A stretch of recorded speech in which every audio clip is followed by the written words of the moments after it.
Hello, my name is Alan Wright. I want to welcome you to the second episode of my new podcast, Alan, spelled A-L-N, Right or Wrong, question mark.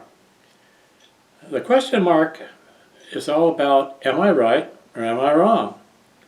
Well, I stand by being right,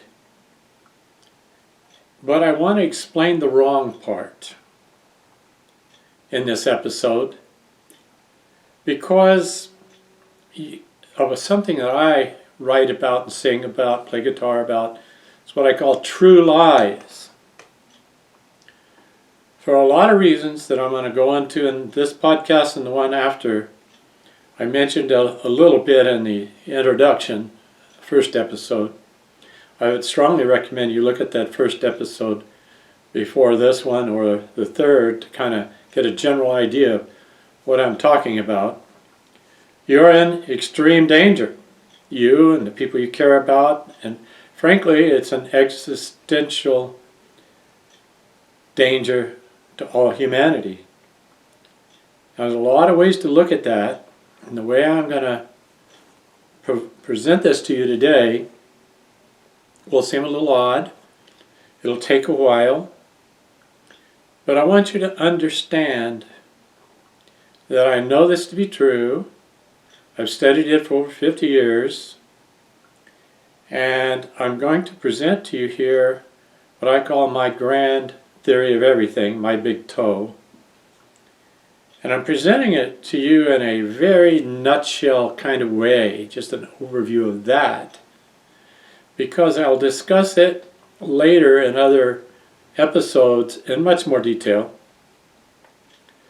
But I also want to make a distinction between what I'm going to talk to you about today and then in the third episode I'm going to talk more about the social consequences of this big cosmic theory that I presented to the world here on this podcast.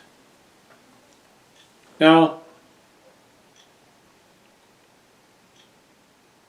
I don't do a lot of fancy lights, and I don't do a lot of cosmetics or positioning or microphones or any of that. I'm not using AI. I'm using just a person-to-person, kind of an old-fashioned talk with you. I want to do that because the people most in threat are working class people without any real background in physics or chemistry or biology or basically any of the sciences above high school level. So even doctors and lawyers don't understand what I'm going to be talking to you about. And it's because they're specialists. For the last, 100 years, we've been working in this world towards rewarding specialists as opposed to generalists. Well, metaphysics is about generalization. Doesn't mean that you don't have specificity, that it's not based in science. It's spiritually sound. It coincides with a lot of mythology. There are a lot of aspects to it. So I'm going to begin with this cosmic idea, this cosmic reality that you have not been taught. And it's because your parents, your teachers, your ministers, politicians don't understand it either. But it's important for you to understand this so that you see how this cosmic event, this threat to humanity, is coming about and how it's being controlled by a cartel of socioeconomic interest groups trying to build a utopia for them, which will create a dystopia world for you. Now, it's a lot of words in a nutshell. Now let me get to some of the detail. I am going to make this major episode a little more difficult because, for me mostly, because I'm going to in a few minutes, I'm going to move my camera. I only use one.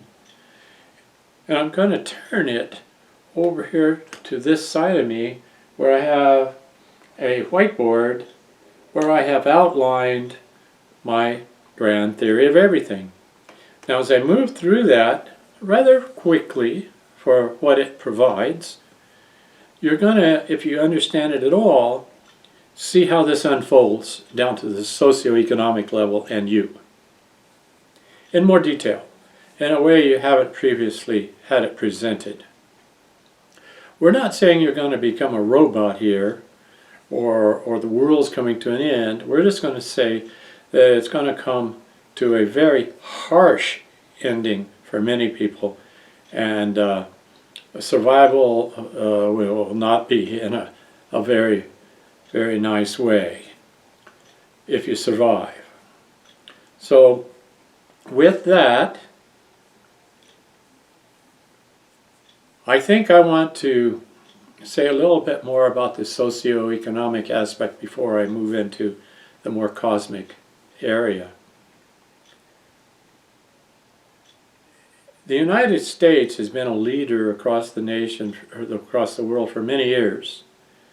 And over that time, especially after World War II, the United States kind of has been pillaging the rest of the world through their international banking and being the reserve currency. They not only drew new international lines of demarcation, creating basically different countries, but they've extracted a lot of their resources to improve the level of life in the United States for the upper class. And some of that filters down to the lower classes as well. Currently, we're faced by a recent election of one of the foremost leader of what we like to think of as our democracy here in the United States, which is really a corporate capitalistic cartel. These people, we have both in the judiciary and in the Congress and in the executive branch, we have millionaires and billionaires that are just turning into tyrants. They're telling you true lies to hold you in control and keep things copacetic the way they would like it to be. And they're led now by a convicted criminal, twice impeached former president, who throughout his career it's demonstrated that he's a psychopathic narcissist. He's a con man, and he's made his living with multiple fraud through taxation and banking fraud and all these different things. He's a sexual convicted criminal. This is not the kind of man that you would think would be the leader of the free world. And in fact, he's not a leader. He's a con artist. And he has fooled a lot of people. Well, I'm going to try to explain to you how this happened and why it's happened and what is going to happen in this next third episode. But right now, I want to talk to you a little bit about how we got here and how this cosmic event and this socioeconomic event are coming together to create this crisis. And the only way through it is to understand it, learn about it, and then become useful to these tyrants in a way that works for you with your ethics and your belief system. And I can show you how to do that. So all of this is going to be leading to my website series I call the Pathfinder Project. And it begins with rightorwrong.com, right with a W. And there I start presenting a strategic planning process, totally free. It's totally online. And for those that get involved in and ask questions and make comments in my blogs, we can do Zoom seminars about this whole process and how to get you specifically positioned to not just survive but thrive during this this terrible time coming. I liken it to a storm, a rising, very dangerous storm.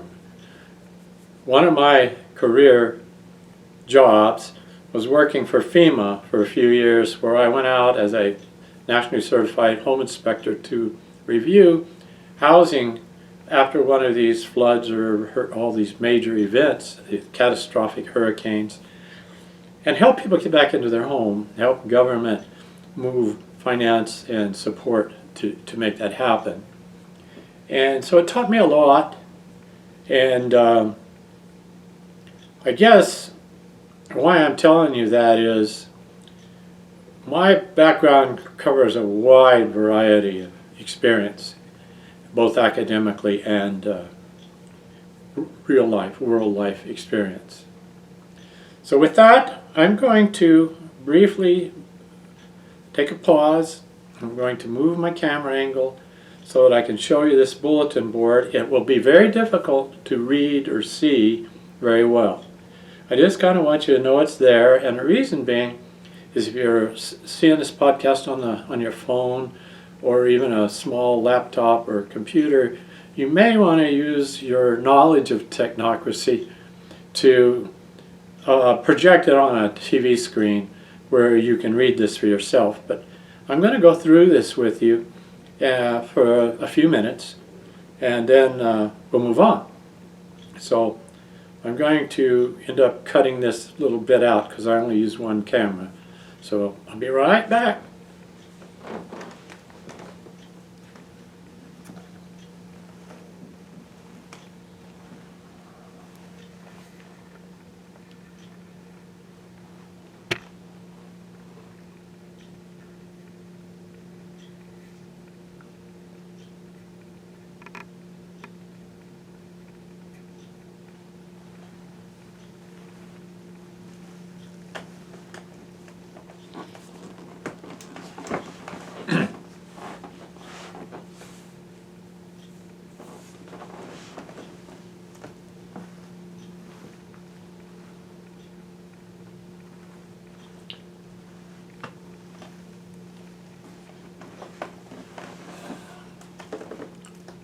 All right, I'm back, and please excuse the golf club. I'm going to use this to help point out a few things on this blackboard. I don't have all the fancy tools people use in my home office. What I'm presenting to you at the moment is what I call my legacy lecture. This is kind of winding down my career consulting and the whole education environment, from public schools all the way through some university work, medical school work, working at the state level as a superintendent for some charter schools and for the juvenile delinquent system for both Arizona and assistant in California, and a lot of federal lawsuit court work. And I formed corporations, and I just want you to know I'm tired. I'm 78, I'm not healthy, but I want to do this because it's so important for you and for me, the people I care about. My name is Alan Wright. As a metaphysics professor, I use ALN. I was born ALAN, Wright. And as a professor of metaphysics at the Wright Success Institute, WSI, which I started about a little over 30 years ago, this is going to be an introduction to biodigital chronography. Now it's as simple as 1, 2, 3 and ABC. This is not going to be a bunch of words that you can't understand or a bunch of mathematics, but I want you to get the picture. It's an introduction. You can learn all you want on my websites where I talk about how I present this as a professional in a combination of biological, metaphysical, geological, archaeological, quantum physics sort of way. But I want you to understand this from a working man's point of view. I want to start, though, by examining a specific issue that's very important to our time, the last 100 years and more. Albert Einstein passed away in 1955. Now, I didn't get to meet him personally, but I talked with people who worked alongside him at Princeton, and I became enamored with his work. My professional original interpretation of Professor Einstein's E equals mc squared, a very famous equation. Now, I'm going to tell you exactly what that means in ways never before proposed by any physicist or any mathematician. I'm going to tell you that this is truth. Nobody has ever been able to deny that this is truth. The E means energy. It's energy. The M stands for mass. And the c squared stands for the speed of light squared. Now that can be a little confusing and offsetting, but I'm going to make that a little clearer right here with step 2. If you know that, then you just have to take it a little further. And energy is light energy. Now, in your learning what little bit in high school or maybe even college you learned, is that there's only one form of energy. And it presents itself in many ways through different kinds of energy. But from the point of view of energy, generally the basic of it is light energy. M stands for dark energy. Now, even classical physicists, string physicists, even quantum physicists do not yet understand dark energy. Well, the point is there are 2 types of energy, just 2. And it's all the same thing, but it presents differently in our world. Light energy, dark energy. You may know it as night and day, black and white. And a lot of other ways that I'll explain later on. But the speed of light squared is actually, and this is the first time you've ever heard this said, that is time itself. It literally is time itself. Now, I'm going to put a little idea in your mind that may be a little difficult, but it's not necessary that you know this now. But if you square the speed of light and then go on to cube it, you get a cube. You all know what a cube is. Well, in that cube, you can put a sphere, or if you think of it as a square, you can put in a circle in the first dimension. Okay? Now, when you do that, there's an old saying, it's never been disproven. You can't square a circle. Why? That's the question. Why? Conventional science does not like that question, why? Metaphysics does. So that's why almost nobody in the standard traditional scientific community for many years can answer the question why. They haven't studied it, they don't like it. It's how. That's led to the new technology, the new form of engineering, the construction, the building of all the things that have made life better for you. So when I say they are wrong about all this, don't really understand it, they sort of understand it. They understand it enough to make it productive for most humans, especially themselves. But not enough to really understand the event that I'm going to describe happening. I'm sorry, I've got allergies and the environment today is pretty bad here in Tucson. So, next, number 3, step 3. The E also is actually where all motion originates.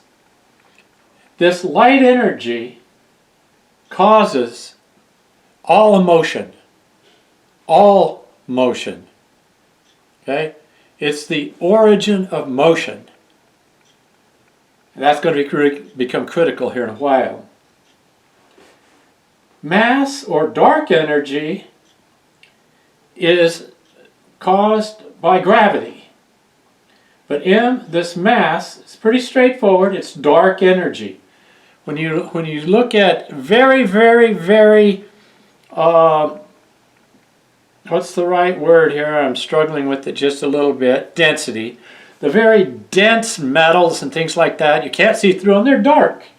And there's a reason for that I'm going to explain in a moment. Dark energy, light energy, dark energy, and you get motion and mass.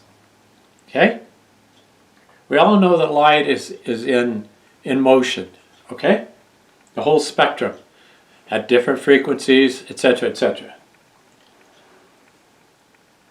When you add these up, what you get is universal reality. Time. Okay? Time. Time itself. Time is the real reality that we all live in. It isn't a physical space. Time is not a physical thing. And I'm going to explain next, on number 3 here, I'm going to talk just a little bit about, as I move down into the ABCs, why that's so. Many of you have heard through religion, mythology, and other things what's called the Holy Trinity. Many of you know a little bit about Trinity and the discovery of the atomic bomb. Well, Trinity is an important word, and it basically refers to three things coming together. Well, the Holy Trinity I talk about is what I call a photonic, gravitonic, and chronotonic process. Okay? Now what does that mean? Photons are the basis of light. Okay, what we call the basic ingredients of light. Gravitonic comes from gravity, and gravity is totally not understood by classical or any type of physics today. Now, chronotonic refers to time. So when you put these 3 things together, the photonic, the gravitonic, and the chronotonic process, it's not a thing. It's not a thing in itself. It's a process. Now how can that process be the essence of time and all reality? I'm going to tell you right now. Let's go to number 2. The Holy Ghost. I like these W's because of right or wrong, but I also like it because it's the first letter in why. Who, what, where, when, and why. The Holy Ghost of ethereal reality is the monad. Years and years ago, going back into the 1600s, there have been people, and probably before that, talk about the ether. Later on, more modern scientists disproved they believed in the ether. They said, oh, that's just something made up to, it's, then others think of it as a mythical spiritualism or an omniscience around the human body and all these different things.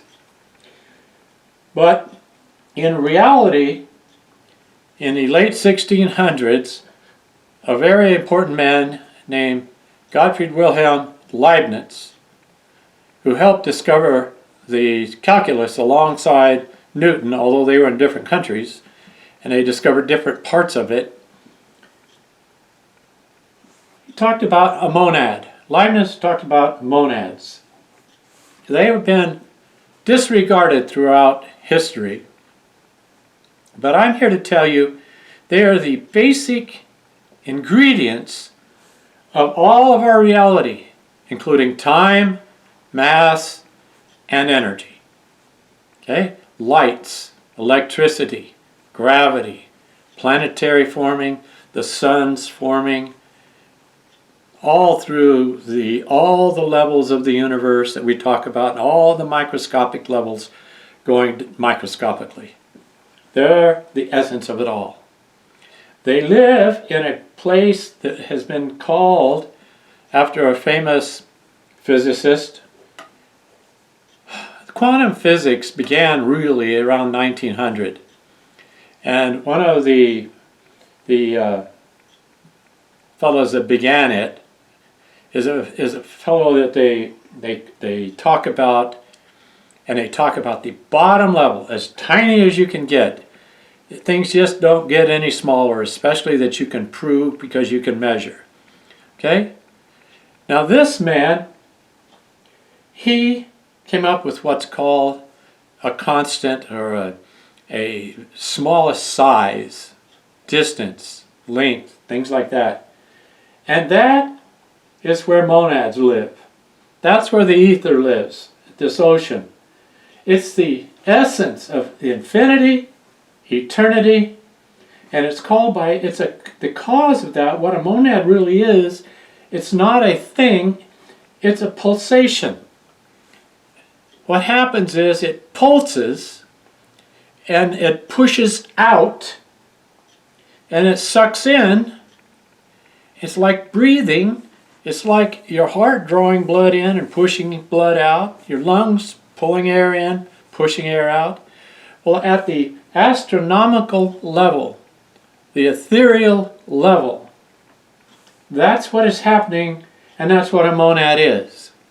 Well, there's 3 steps to a monad, and that's why we call it the Holy Ghost and the Holy Trinity. You can't see it, so it's a ghost. Okay? What happens is, this monad, when it goes through this process, it pulses, and then it sucks it back in. That's gravity. Pulse out. That's the energy of light. Okay? And all of that takes an infinitesimal amount of time. And that is the chronography, the chronotonic part of the process. Some physicists refer to something similar to this as instantiation. It's an instant, and it's an unmeasurable instant. Now, we have pictures of that, and I'm going to talk to you about that here in just a minute. So I can show you a picture of it. It's real, but it's ethereal. Now, lastly, this monadic ocean, I became interested in this metaphor for it through a very famous quantum physicist. His name is Dirac, D-I-R-A-C, and they call this ocean the ocean or the Sea of Dirac. Now, there's a lot of controversy over that, obviously, but that's what got me started many years ago, the Sea of Dirac. And this sea presents this theory of everything. My final conclusion here that I come to, I want to say briefly before I move out of this particular process. Therefore, if you follow this along, and if you're having trouble with it, that's okay. I'll present it in every simplistic way I can if you come to my website and just ask questions, and I'll give you more and more detail, all the detail you can handle. But therefore, my theory of everything, my big toe, T-O-E, theory of everything, is simply, now this is an oversimplification, light energy blows expansively. It expands reality, the universe. Dark energy sucks in. It's a contractual force, whereas the light energy is expansive.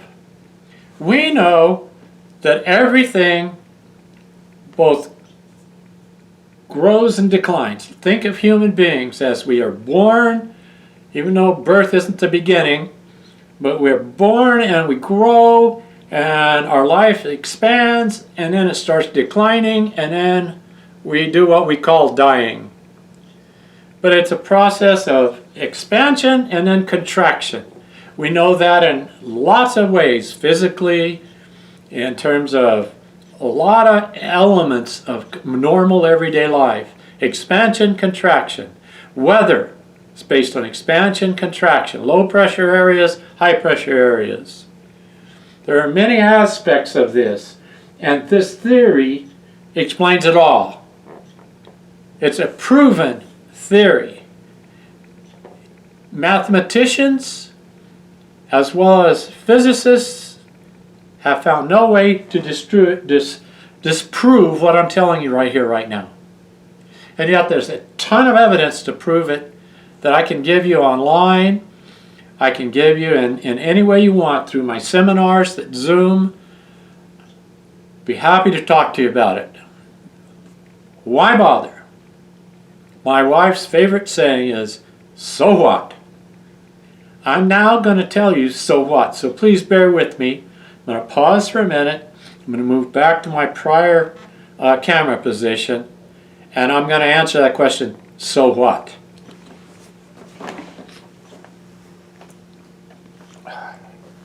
In reality that you know are all around you, your life, all of it comes from this concept of the universe is essentially made up of probability and possibility.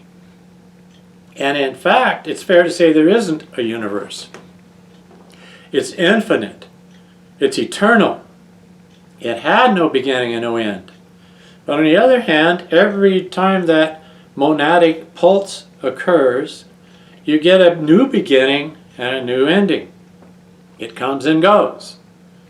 Contraction, expansion. So there's always the essence of the Big Bang is when the dark energy coalesces through density and gets so dense it explodes.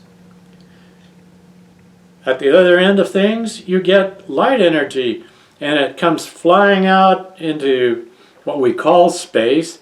It moves in a very complex way that I'll explain a simplistic way in just a moment. But as it does so, it creates temperature. It heats things up, and as it coalesces into a fireball, which I can explain in this process, it becomes what we know as suns, stars, star systems. The dark energy part becomes the planetary, the galactic, the things we think of as massive, supermassive things. So you get that, and you get the suns, and you get this ongoing process that appears to us through our senses to be the only reality. In fact, it's kind of a resultant reality, and it goes on and on and on forever, as far as you can imagine. Further. So what? Well, this cosmic casino provides the opportunity for people to be wrong. Everybody, at all levels, in some degree. So I'm asking you to believe me, learn from my theory, because it will help you overcome what they've done to you as a result of these true lies. What these true lies have worked us for through the last few hundred years of humanity's development, a technocracy. We're now reaching a point in that technocratic environment where we've got better tools to make our lives better from engineering standpoints, construction standpoints. But now it's gone to another level with AI. AI, artificial intelligence, cybernetics, computers, and all of this are just tools. There's no real danger from artificial intelligence by itself. But from who controls it is another matter. Now eventually, because of how that's controlled, it can become a problem to even anybody. But to this technocracy, it can become a utopia. To the rest of us, a dystopia, meaning it's bad. It's utopian for this cartel of corporate technocrats because they own it, they control it. It's a power instrument, artificial intelligence. You aren't going to use it except for some fun things, basically. Now there's some augmented things that you can do, prosthetics, some things that are getting more and more sophisticated. And I'm not talking about you becoming a robot, but I am talking about the same notion as they're using to create robots to basically displace the workforce.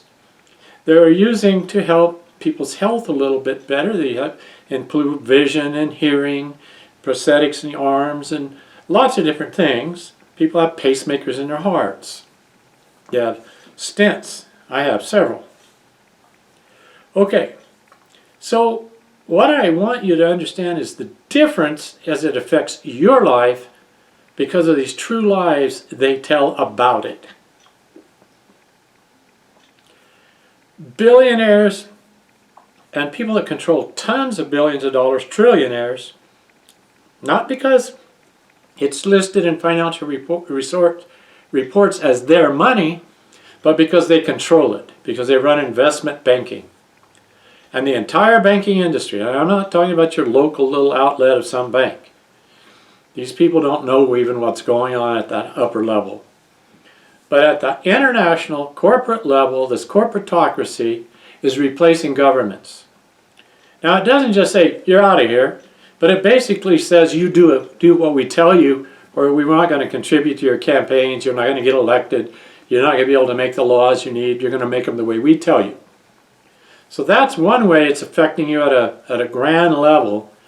But they're also creating a cryptocurrency which is going to be used to take away all your money, what's in the bank, what's in your investments, and replace it with what they call a cryptocurrency, basically a computerized system, along with a new internet, Internet 3, and along with several other features of this new system that I like to call cybergenica.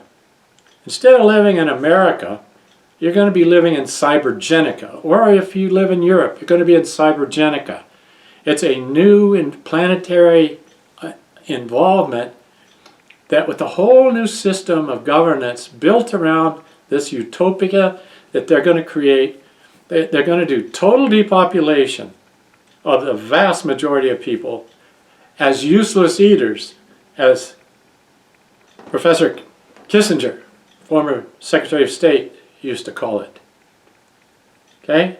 You and I are useless eaters to them. They don't need us. They don't need us to consume. They don't need us as taxpayers. They don't need any of that. They don't need taxpayers now.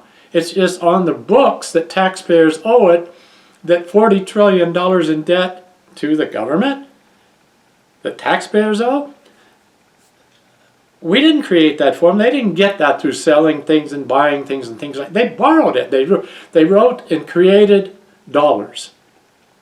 And then they used those dollars to put pressure on other countries to provide them with the resources they need to build this technocracy for them. They want to depopulate the world so they can make more room in a better atmosphere for their luxurious form of life. There are many, many castles or very exotic places to live. They want a better form of transportation without worrying about all the masses. They don't want the chaos of the New York cities. They don't want the chaos of all these people that they call useless eaters. They don't want the crime. Okay? What's going on in Ukraine, but much, much, much worse in Gaza, are the result of these tyrants using religion, politics, other things to justify it. They're using it to exterminate people they don't like, that they think of as useless eaters, others. This is genocide, but it's at a different level, different forms, different ways of looking at it all across the world. The people starving to death, the people homeless. It's going to affect you and people you know as this develops, and it's accelerating the rate at which it's going to happen.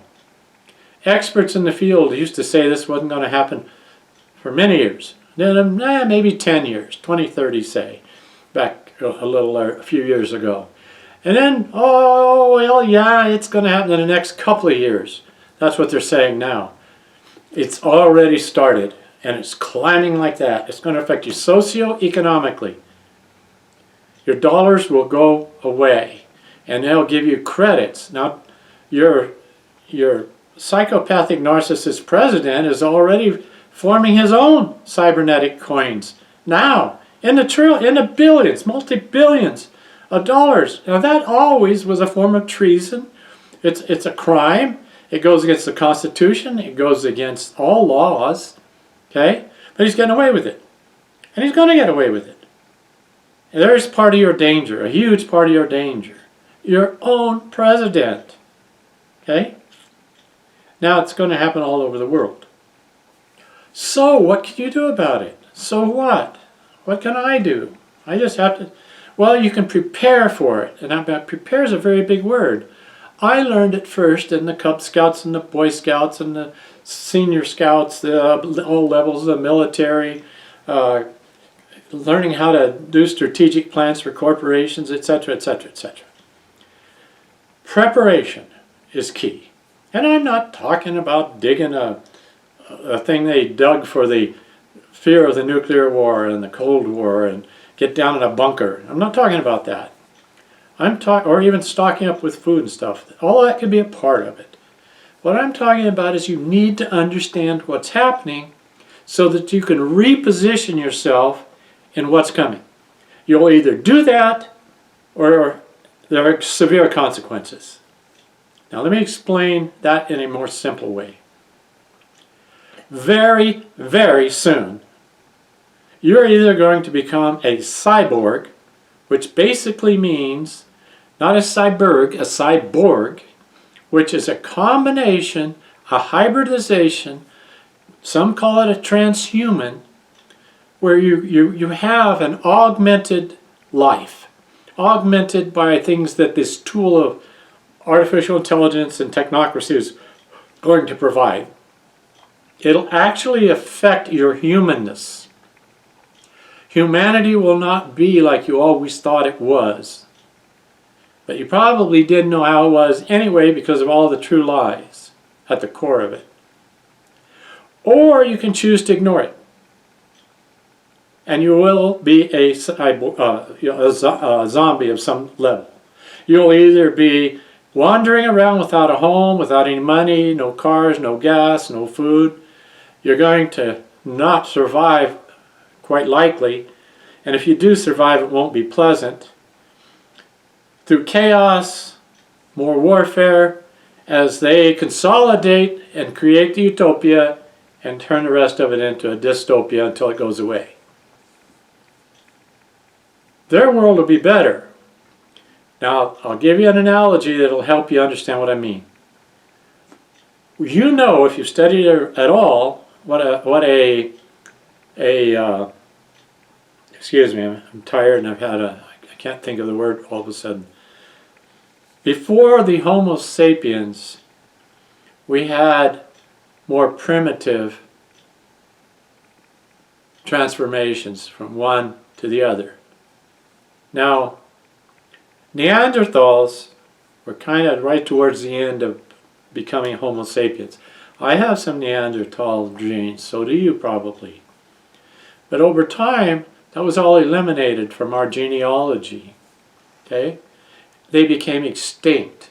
Now, do you think they, walking on this planet, being the smartest on the planet, godlike to almost all other creatures? They didn't think they were going to become extinct any more than you do. Extinction is part of the cosmos, the cosmic casino, where everything is possibility and probability. Now, the people with a lot of power have a higher probability of survival and defining this world, this existence, what humanity will look like.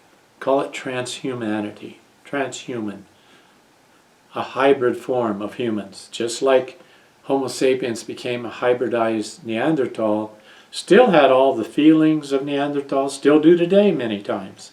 That's all where warfare comes from, and violence and competition, all the rest. But then we also got from these eyes, ears, nose, mouth, and touch and stuff, these 5 basic senses, we got a super sense, a 6th sense in our brains, in our physical brain. We like to call them a mind. Some people call it the spirit. Other people call it other things. But the bottom line is this 6th sense is what made us humans. The Homo sapiens, okay? We aren't just Homo erectus or Neanderthals. We are Homo sapiens, wise ones. Well, that wise was hidden now with all these true lies that are leading now to this catastrophic crisis that we have right now, developing rapidly like a storm, like a hurricane, cyclone, tornado, and all of a sudden I can't think of the word for when it comes in from the sea, tsunami. I mean, it's this, you better take it seriously. So, Homo sapiens are going another level now through this process that I mentioned right here. It's new development. It's a rapid revolution instead of evolution. We're not talking now about the Industrial Revolution. We're talking about the next level of that. Okay? It is a revolution happening right now. And I call it cyborgenesis. Not cybergenics, it's computerization. I call it cyborgenesis because it's another birth, another level of existence. It happens at the cosmic level. Now the implications of that at the socioeconomic level, I'm going to talk a whole lot more in my next episode 3.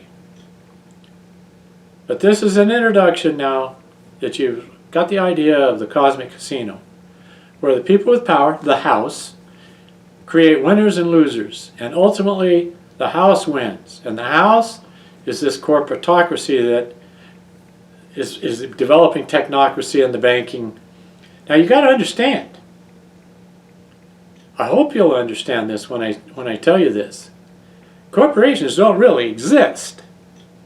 They're legal fictions. They're literally created by lawyers and politicians to protect them and their business activities. Small businesses, mom and pops, even small kind of basic corporations.